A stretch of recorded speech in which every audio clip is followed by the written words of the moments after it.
Hello and welcome back. A lot happened last time, so I thought we might as well do a recap and have a look at this Eye of Traldar itself. Just what do we get? For a start, the whole thing is 32 pages long, and as I've said before, it's filled with lots of tips for beginners DM. And it's also got some it's also got some artwork. So this is the brawl. Last time we had a brawl in a shop, and this is it. We also have some... This looks like another fight, I think. This looks like it'll happen something later. At the beginning, we were around a campfire when we got ambushed. And this shows a party of people around a campfire. And look, there's the ambush about to happen in the distance. It's not the largest campfire, really. It looks more like somebody has poured brandy on a pizza and set it on fire. Maybe flambéed pizza is an elven thing. Nobody from Threshold recognises it. I did say in my introduction that I did like 1980s artwork. This is copyrighted to 1991. So my comments about the quality of 1980s artwork still holds. This is rather dubious, and there's some more coming later. What did we do and what did we not do? Well, for a start, I was so caught up in the action that I forgot to calculate treasure, and the fight outside the campfire resulted in us looting those bodies. The elf, which Sylvia killed with the magic missile, was wearing some very fine chainmail armour. Chainmail isn't as good as plate mail, but it was easy to appraise it quickly and realise that this was good quality stuff, so we took that as treasure. We also found some gold and some jewels on them, and then we went to the town of Loon with this character Alexei, who looks like this. Got a bit of a crick in his neck there. I'm assuming that's him, though he has elven ears. And we immediately went to this cobbler's, aka a shoesmith, where we got ambushed by two thugs and a magic user on the inside. That's the magic user.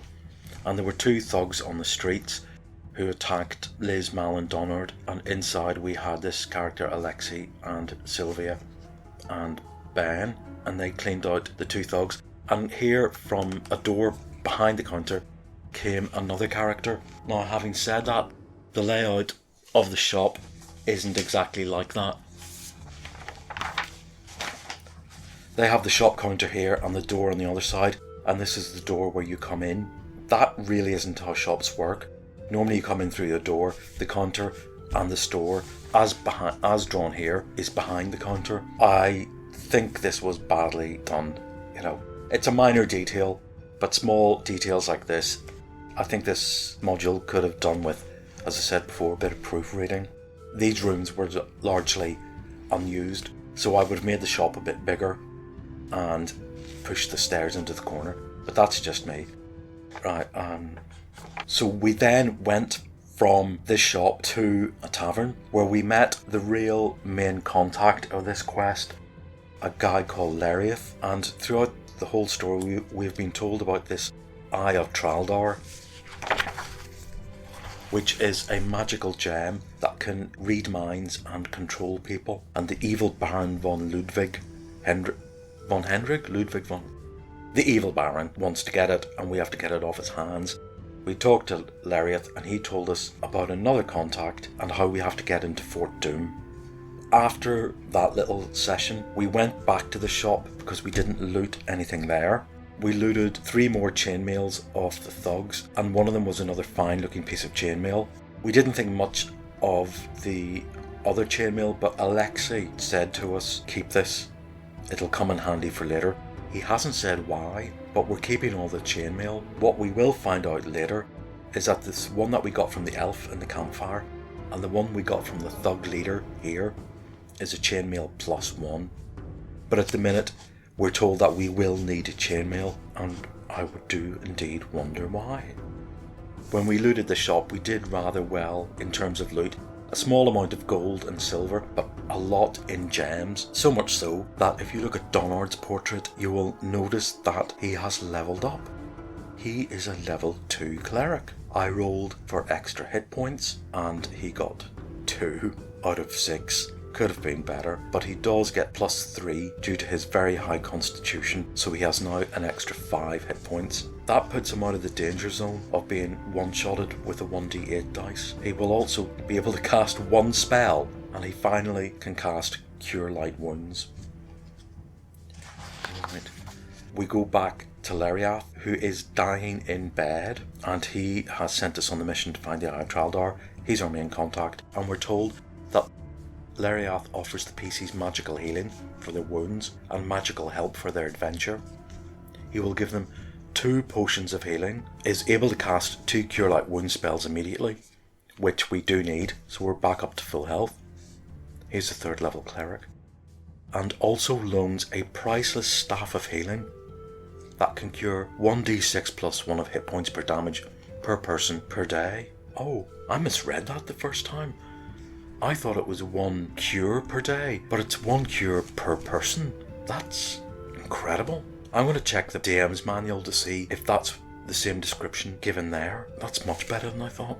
Now here's another typo. The PCs will be given 50 gold piece each for delivering Leriath, but if they ask for more treasure or money, Leriath Sterling points out the alternative is death.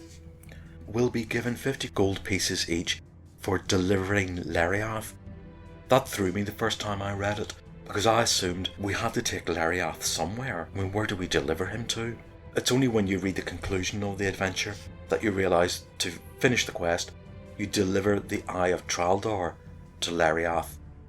So I believe they should read, we're given 50 gold pieces each for delivering the Eye of Traldar to Leriath.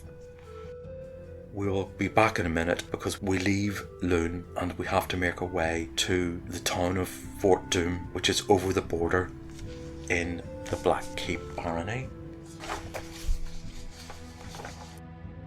As I said, here's Lune, this is Threshold. Black Keep Barony is this little enclave state which is tacked onto Karamikios. We have to cross over the border there to Fort Doom, which is kind of labelled as quite far into it. Okay, so I'll be back in a moment and we will leave Lune. Right, and here we are in chapter 2 called Below Fort Doom. We are undercover as peasants selling a wagon full of turnips. Now the reason we need the chainmail is because mail and weapons are not allowed in Fort Doom. We can't hide our plate mail, but we are told, hide chainmail under cloaks. And we can't take any long two-handed weapons. A quarterstaff is fine because it can look like a walking stick, and the only two-handed large weapon we have is Sylvia's longbow. She swaps that out for a short bow. We've never used two-handed swords or spears. We have enough chainmail for everyone. Sylvia is wearing the one that came off the elf because it is her size. Ben is wearing the one that came off the thug in the shop because it's his size. And Donard is wearing a spare set, one that we looted off another thug. Liz is in leather armour, Malin's in his clothes, and Alexei is in chainmail. The other thing I've forgotten to do for the past 2 sessions is I completely forgot that Ben's normal sword is a magic +1. He should be getting +3 to hit and damage. We also were allowed to rest before we set off and buy equipment in Lune such as rations, oil and torches. Alexei himself comes with some equipment, so we'll be dipping into his. So we spend the entire day leaving Lune and crossing the border into the Black Keep Barony. When we cross the border, we're met with the border patrol. And the border patrol asks us what our business is. We're going to let Alexei lead, since he has been leading us by the nose for this whole adventure. I have to say the introductory session was a mix of full-on combat in which he had no choice but to engage in, and a lot of exposition. The story has to start somewhere, right? And Alexei says sensibly, we're taking these turnips for sale, sir, and that allows us through. But we do have to pay 6 gold pieces for the wagon. That's okay, we're richer than that. And we're given stats here should we decide to fight them. Inside Fort Doom, we actually enter the city gates and there's a watch house. and the watch sergeant walks out unsteadily as he approaches the wagon. You can smell strong drink on him. He looks under the sacking and drags out a turnip or two, throwing one at you but missing abjectly. "Get in, you scum," he says, belching loudly, waving you drunkenly into the gloomy city of Fort Doom. In the streets of this Spartan place, the local people have an almost tangible quality of being oppressed and downtrodden. The tales that the fisherfolk who operate out of the city have to leave family members as hostages to guarantee their return seem all too plausible. Dominating the city is the great fortress that gives its name to the city itself, the forbidding stone towers and walls of Fort Doom, the Black Eagle's lair. I hope in some future module we see a picture of this evil Baron von Hendricks, and I hope he has a large twirling moustache. If he doesn't, I'm going to draw one on him. You keep your heads on as you walk past soldiers and make your way to the warehouse on the Great Eagle Street. You meet Lemnos, this is our contact, who seems to be anxious and doesn't even need your message. He quickly ushers you along a back alley behind a warehouse, down a flight of stone steps, beside a large building, and then along an underground passage. The smell leaves you in little doubt that sewers are close by. Yeah, I think Liz will wrinkle her nose at that. This is not the aspirational life she wants. Clambering down wet stone steps, you're shown to a vaulted underground chamber where 3 men await you. The tallest of them, a handsome sandy-haired man with almost noble features, greets you and explains what you must do now.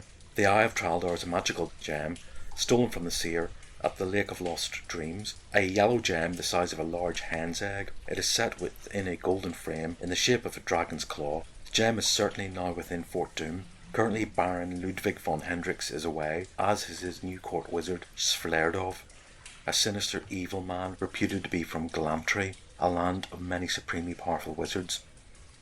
I have heard that some people substitute this Svlerdov for Bargle, and that seems appropriate, since this guy's a new court wizard, and it's likely that Bargle will have fled and be newly arrived somewhere, and perhaps this Svlerdov is a false name.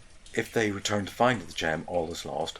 Fortunately, a spy within the fortress reports that the eye is being studied by Aurelian, Svlerdov's apprentice, who is presumably making a provisional report on it. Aurelian lives atop a central tower of the smaller keep outside the main body of the fortress.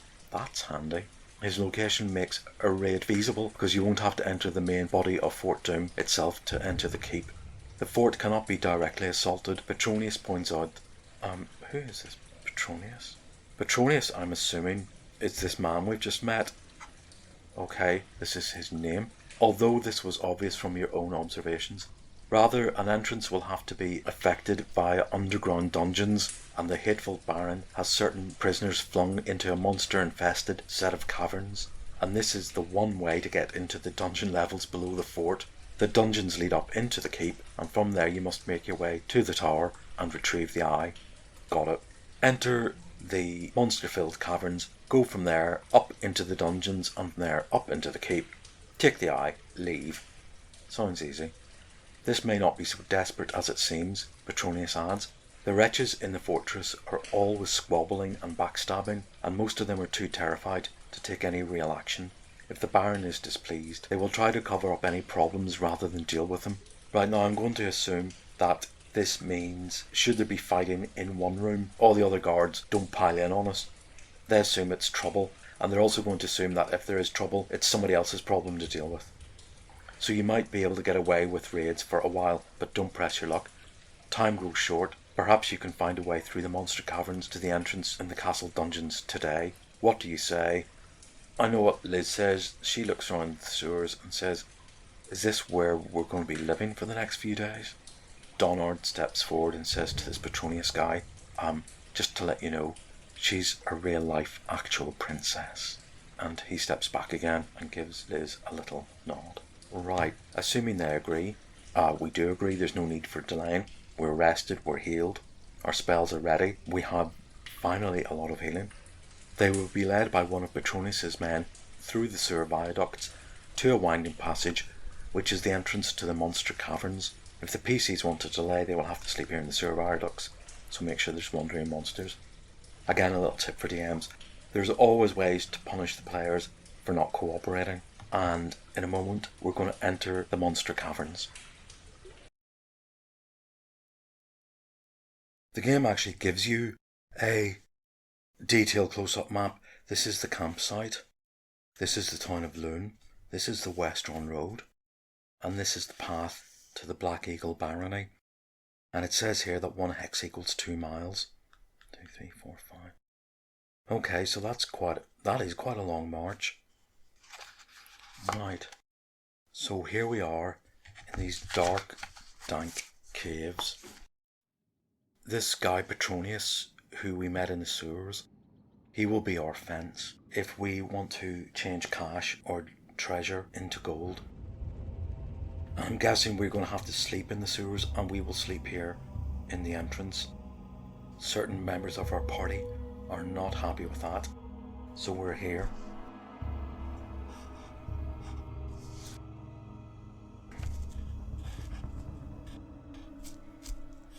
And immediately we have 3 ways to go. We can either go north, west, or southwest. And it's 1 to 2, 3 to 4, or 5 to 6. Let's take a vote.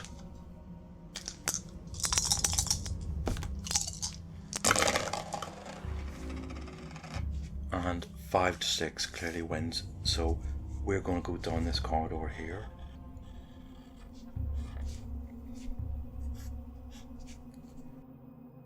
I'll give you a description of the caves. The caverns are dank and wet. Because they are also unlit, the PCs must almost certainly need a lantern or torches. That is, Malin is happy. He gets to hold the lamp, which will make surprise difficult to achieve. We can't shutter the lamp. Floors are slippery and strewn with small rocks and stones, and here there are some bones, rotted rags of clothing, and such like. Rats scurry around but are no threat, unless otherwise noted. The sounds of water dripping, the smell of decay and rot, the oppressive dankness are everywhere.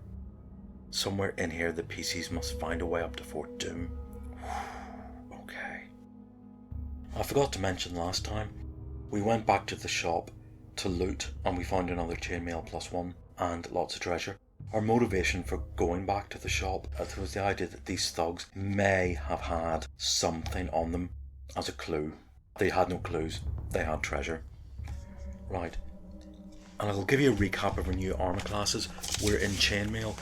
Chainmail is armor class 5. Ben's is chainmail +1. His AC is 4. He gets no dex bonus. Donard has a -1 dex penalty. His AC is 6. And Sylvia also has magical chainmail. Her AC is 4. She's still not really up to frontline fighting. She only has 6 hit points. It's a shame that the slight elven chainmail that she picked off the elf is too small for Donard. Right. In room 9. This is called the Gnoll Cave. There is only a single occupant of this cave, but it is cunning and vicious. The Gnoll hides behind a large pile of rubble in the middle of the chamber and jumps out at PCs as they approach it, striking with his rusty sword. The Gnoll will surprise on a roll of 1 to 3 and is never surprised due to his cunning and vigilance. Right.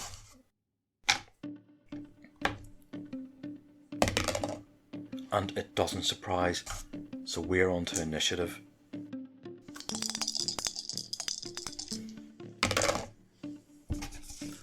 And we get initiative. Usual missile first. Both Sylvia and Liz are on short bows. That really only comes into effect when you're dealing with much longer ranges. These are all quite enclosed spaces, so everything is at short range, although everyone gets a +1 bonus to their bow, and Liz gets a dex bonus. Liz, 10 + 2 is 12, AC 7, nope, this Gnoll has AC 5, Sylvia, 15, +1 is 16, AC 3, does a reasonably good 3 hit points of damage. The Gnoll had 12, he's down to 9. Our newly imbued cleric, he may have more hit points, but he doesn't get any combat bonuses till level 4. throws a 15, +1 for his strength, hits AC 3, 2 +1, the gnoll is down to 6.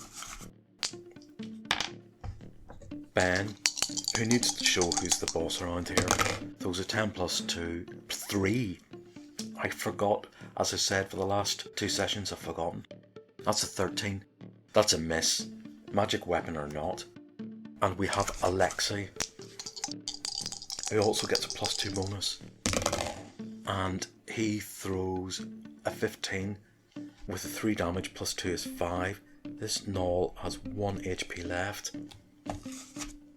And it's its go. And it... Who does it choose? We have Ben, Donard, and Alexei. And it chooses Donard, who's got the worst AC of 6. Right. And it throws a measly 3. Round to 2. And it gets initiative. Swipes again. To hit AC 6, all it needs is 12.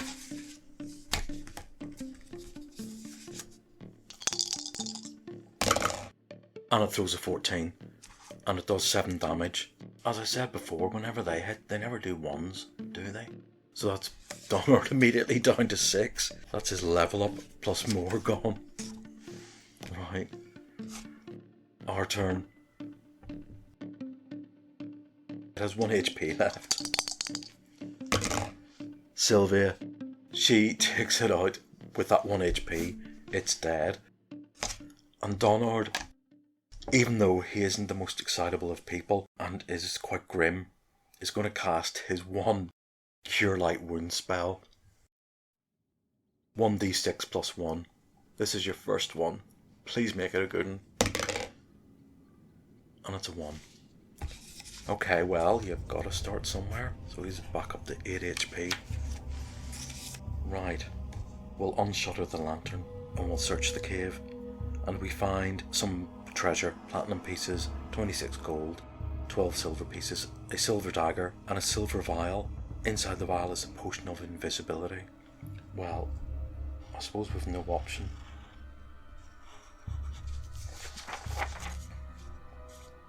But to move on. We'll rest and move on slowly to this next cave. Just around the corner of this cave, whatever way the PCs enter, is a 5-foot long grey lizard blends into the stone of the cave. Liz is going to try and move silently. Remember, she has elven boots. The elven boots give her a 90% chance to move. I thought that was too much, so I lowered it to +10. She has 20, +10 is 30. And she doesn't move silently, but she creeps around the corner and looks in. She doesn't see anything. Right.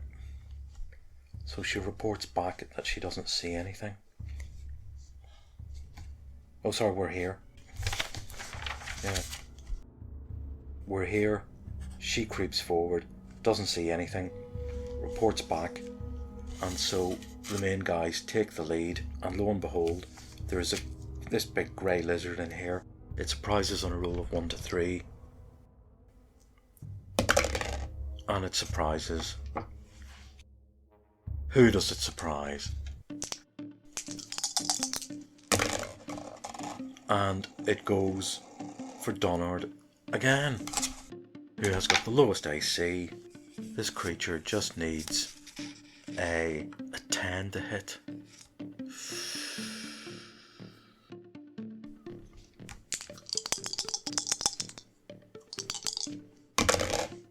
And it throws a 6. Right, that was a surprise round. Initiative. And it gets initiative. Our cleric's not getting a break. And it throws a 9. 1 less than it needed. Right, our turn. AC 5. Right. Sylvia's going to cast her magic missile. And it does it too. Well, I'm going to act shocked. No, I'm not. That 2 plus 1 is 3. It has 11. It is at 8. Liz throws an excellent 16. That easily hits AC 5, which she only needs a 14. And she gets bonuses on top of that. That's another 5 HP off it. It's down to 3. And let's do Ben with his lovely +1 sword. 11 plus 3 is 14. Hits AC 5. 7 plus 3 is 10. Wipes this cold-blooded killer off the face of the earth. Okay, let's rest and search. There's a mostly eaten body of a halfling who has 31 gold pieces spilling from a purse in his hand and a gold chain worth 50 gold pieces. Also, if the PC search the cave thoroughly, which, as I said before, it is assumed that we do. How could you not at this speed? On a roll of 1 to 3, we'll find a large moonstone gem.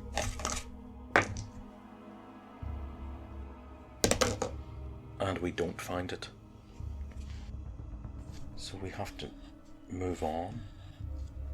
With our lantern shuttered, we go into this cave here. And Liz is going to try and stealth again. And she fails to make it, but she looks into the cave, turns kind of ashen white, because in this cave there are 18 giant rats. 18 of them, and they're all scurrying around the place. The rats are hungry and vicious, but they're also cowardly. Make a morale check for them after 1/3 of their numbers have been killed. Right. They see her, they're all here. She sees them, she runs back. Right, so we're going to have an ambush here, and she will not get a turn to fight. Let's keep this fight for next turn. Until then. Sorry for that break.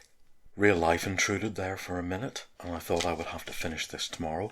There are some people who just don't care that Karmikios is in imminent danger, and when you tell them that, they look at you funny. If you notice Liz's portrait, she is a level 2 thief. That ought to have happened at the end of last episode. I am used to playing Baldur's Gate games which use 2nd edition, in that a thief levels up with 1250 XP for level 2. In this rule set it's 1200, and Liz has 1204, so she just crept over. I levelled her up in retrograde and I threw 3 hit points for her out of 4.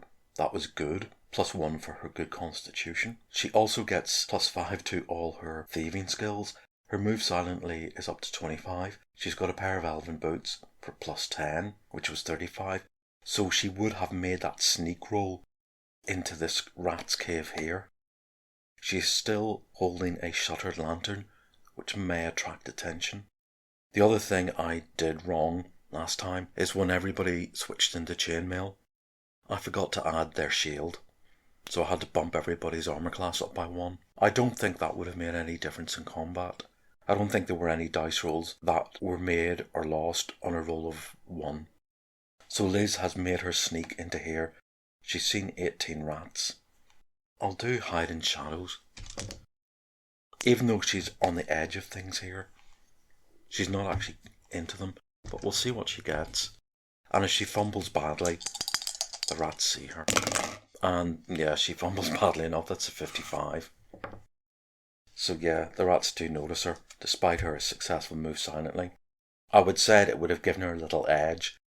So she runs back into here, where everybody else is waiting. We have our 3 frontliners there. And we have Sylvia and Liz on missile. Well, Liz is here now, and Sylvia is on missile duty.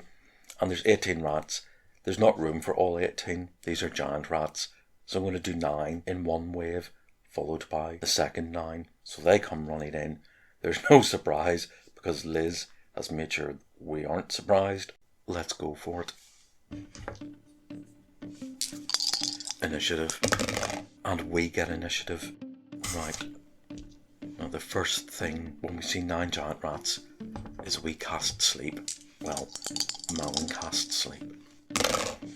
And he puts 14 of them to sleep. All the first 9 giant rats are asleep. This means the second wave comes in just behind them, and we have to take them on. So let's have Sylvia see if she can take out one of these 9. And she does. They only have 2 HP each. I'm just going to keep a little tally. Let's see if Donard can do the same. And he does. Even though he only throws a 1, he gets a +1 strength. Nice hit on 20. Let's see if Ben can do the same. Yes. 3 out of 3. And what about our new guy, Alexei? Yes, 4 out of 4. Malin is not participating in the fight. Liz has just run in. I don't think she can actually fight the same round that she's run in on. Their turn. There's 5 left. That's 2 on Donard, 2 on Ben, and 1 on Alexei. And the 1 hits Donard for 1 HP. They do 1 to 3 damage, which means you roll a 6-sided dice and divide by 2. The second one misses. 2 on Ben, 1 misses. Second one misses. And the 1 on Alexei throws an 18. It hits him for 1 damage.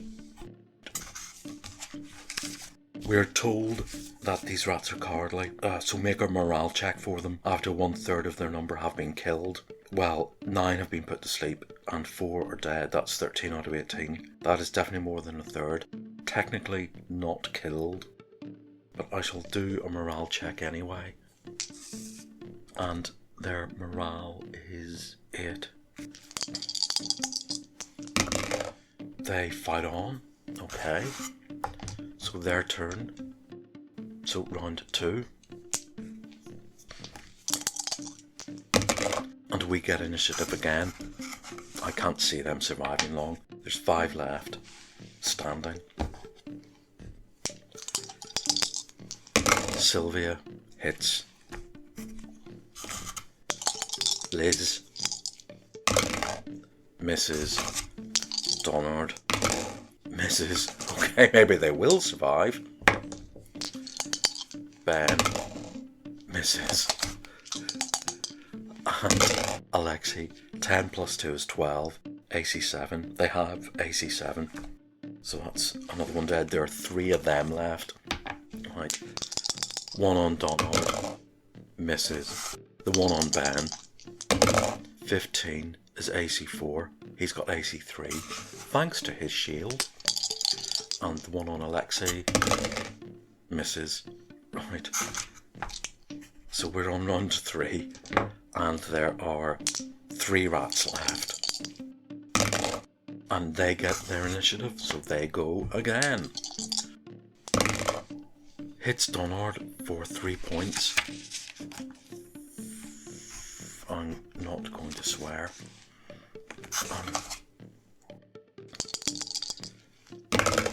Mrs. Ben. Mrs. Alexei. Right. Okay. Sylvia, +1 for short ranges. Nope, not enough. Liz, short range and dex bonus is 12. Yes. She takes one out. Donard. Misses. Ben. Hits. Takes out another one. And there's 1 left. Can Alexei kill it? Yes, he can. And there's 9 rats asleep.